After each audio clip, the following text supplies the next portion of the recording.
এখানে দেখো যে একটা ম্যাথ দেওয়া আছে, বলছে 1 থেকে 49 পর্যন্ত সংখ্যাগুলোর গড় কত। এটা হচ্ছে 42তম শিক্ষক, 42তম বিসিএসে আছে। সো অপশনগুলো দেওয়া আছে 25, 30, 35 নাকি 49 হবে। তোমার এই টাইপের যে ম্যাথগুলো আছে, ইদানিং এই টাইপের ম্যাথগুলো খুবই দেয়। এবং আমি গত বছরের যে শিক্ষক নিবন্ধনের পরীক্ষার যে কোশ্চেনটা অ্যানালাইসিস করছি, দেখছিলাম যে এই টাইপের ম্যাথগুলো দেওয়া আছে। বা তোমাকে বলতে পারে যে তুমি হচ্ছে 1 থেকে 20 পর্যন্ত সংখ্যাগুলার গড় কত, বা 1 থেকে 100 পর্যন্ত সংখ্যাগুলোর গড় কত, অথবা বলতে পারে 1 থেকে 500 পর্যন্ত সংখ্যাগুলোর গড় কত। তাহলে এখন তোমাকে এই ম্যাথটা সলভ করতে গেলে তোমাকে দুইটা স্টেপে সলভ করতে হবে। এক থেকে 49 পর্যন্ত সংখ্যাগুলোর সমষ্টি বের করতে হবে।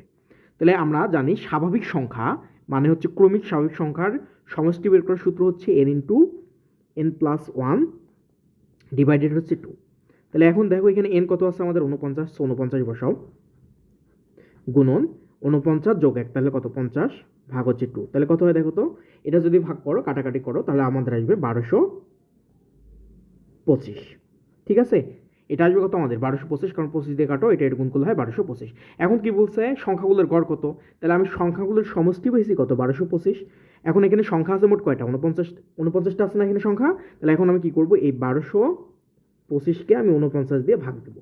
যদি 49 দিয়ে আমি ভাগ দিই, তাহলে আমি কত পাবো, কাটাকাটি করলে আমি পাবো 25। সো আমাদের অ্যান্সার হচ্ছে 25। ঠিক আছে, সো এটাই হচ্ছে সমাধান। এখন যদি তোমাকে বলে যে 1 থেকে 500 মতো সংখ্যাগুলোর গড় কত, তাহলে তোমরা এই সূত্র অ্যাপ্লাই করে করতে পারবা। ওকে।